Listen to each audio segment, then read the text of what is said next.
नमस्कार दोस्तों, आप देख रहे हैं legal and psychology voice channel. आज हम एक और नई घटना के बारे में बात करेंगे। आपने भी हाल ही में एक खबर सुनी होगी और अगर आपने ध्यान से सुनी होगी तो आपके दिमाग में भी सवाल आया होगा। खबर ये थी कि पश्चिम बंगाल में ईडी यानी एनफोर्समेंट डायरेक्टरेट एक कंपनी पर छापा मारने गई और थोड़ी ही देर बाद पश्चिम बंगाल की पुलिस ने उल्टा ईडी के अफसरों पर ही एफआईआर दर्ज कर दी। अब पहली नजर में ये बात अजीब लगती है। आम आदमी सोचता है ईडी तो केंद्र सरकार की एजेंसी है, तो फिर राज्य की पुलिस उस पर केस कैसे कर सकती है। जानने से पहले अगर आप और ऐसी वीडियो को देखने के लिए हमारे चैनल को सब्सक्राइब करें, वीडियो को लाइक करें, शेयर करें। चलिए चलते हैं और जानते हैं आखिर ऐसा क्यों हुआ। क्या ये गैर कानूनी है या फिर ईडी ने कोई गलती कर दी? आज इस वीडियो में हम पूरी घटना को दो नजरिए से समझेंगे। पहला, कानूनी नजरिए से, दूसरा साइकोलॉजी यानी इंसानी दिमाग के नजरिए से, और आखिर में जानेंगे कि इस तरह के मामलों में केंद्र और राज्य दोनों के पास क्या क्या रास्ते होते हैं। तो चलिए बिना किसी पक्षपात के पूरी सच्चाई समझते हैं। पूरा मामला क्या है, घटना का सीधा वर्णन। ईडी का काम होता है मनी लॉन्ड्रिंग, अवैध पैसा और आर्थिक अपराधों की जांच करना।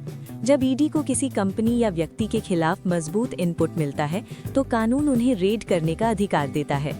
इस मामले में भी ईडी की टीम एक कंपनी पर रेड करने पहुंची, लेकिन इसके बाद पश्चिम बंगाल पुलिस ने कहा कि ईडी के अफसरों ने नियमों का पालन नहीं किया और उन्होंने हाउस ट्रेसपास किया है। इसी आधार पर पुलिस ने एफआईआर दर्ज कर ली और ईडी के अधिकारियों को हिरासत में भी लिया गया। यहीं से मामला कानून से निकलकर राजनीति और सत्ता की बहस में चला गया। लीगल एनालिसिस, कानून क्या कहता है। अब सबसे पहले एक बहुत जरूरी बात समझ लीजिए। भारत के कानून में कोई भी संस्था कानून से ऊपर नहीं है, चाहे वो आम आदमी हो, पुलिस वाला हो, ईडी का अफसर हो या कोई मंत्री हो। अगर किसी के खिलाफ शिकायत आती है तो पुलिस एफआईआर दर्ज कर सकती है। यहाँ तक कि अगर शिकायत केंद्र सरकार की एजेंसी के खिलाफ हो तब भी। तो एफआईआर दर्ज होना अपने आप में गलत नहीं है, लेकिन एफआईआर का मतलब ये नहीं कि आरोपी दोषी साबित हो गया। एफआईआर सिर्फ एक शुरुआत है, फैसला नहीं। अब अगर ईडी ने वैध वारंट लिया था, प्रक्रिया का पालन किया था, कानून के अंदर रहकर काम किया था, तो अदालत में ईडी पूरी तरह सुरक्षित है। और अगर बिना अनुमति या प्रक्रिया के खिलाफ कोई ज्यादती हुई होगी तो अदालत उस पर भी सवाल उठाएगी। अंत में फैसला कोर्ट करेगी, ना कि पुलिस या ईडी। केंद्र और राज्य टकराव क्यों होता है? अब यहाँ एक संवैधानिक बात समझिए। भारत एक संघीय ढांचा वाला देश है, मतलब केंद्र की अपनी शक्तियां हैं, राज्यों की अपनी शक्तियां हैं। पुलिस राज्य का विषय है, ईडी केंद्र की एजेंसी है। जब केंद्र की एजेंसी राज्य के क्षेत्र में बड़ा एक्शन लेती है तो कई बार टकराव पैदा हो जाता है। ये टकराव कानूनी से ज्यादा सत्ता का होता है। अब देखते हैं साइकोलॉजी एनालिसिस क्या कहता है। अब बात करते हैं उस चीज की जो कानून की किताबों में नहीं मिलती। साइकोलॉजी कहती है जब किसी व्यक्ति या संस्था को अपनी सत्ता पर खतरा महसूस होता है तो वो रिएक्ट करती है। ये रिएक्शन दो तरह का होता है, या तो बचाव या फिर पलटकर हमला।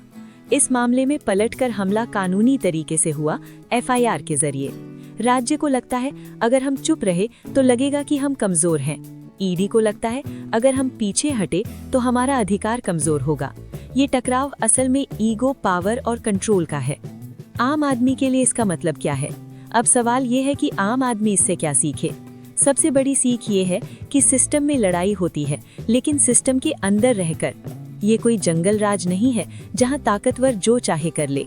यहाँ अदालत है, संविधान है और प्रक्रिया है। दोनों के पास क्या क्या रास्ते हैं? ईडी के पास रास्ते हैं हाई कोर्ट या सुप्रीम कोर्ट जाना, एफआईआर को रद्द करवाने की मांग करना, ये कहना कि जांच में बाधा डाली जा रही है। राज्य सरकार के पास रास्ते हैं अदालत में अपना पक्ष रखना, प्रक्रिया उल्लंघन को साबित करना, अपनी संवैधानिक शक्तियों की रक्षा करना। कोई भी पक्ष खुद फैसला नहीं करेगा। निष्कर्ष, पूरी कहानी का सार। ये घटना हमें तीन बहुत बड़ी बातें सिखाती है। 1. भारत में कानून सबसे ऊपर है। 2. सत्ता को चुनौती मिलती है तो प्रतिक्रिया आती है। 3. आखिरी फैसला हमेशा अदालत का होता है। ये सिर्फ ईडी और पुलिस की कहानी नहीं है, ये कहानी है कानून, सत्ता और इंसानी दिमाग की।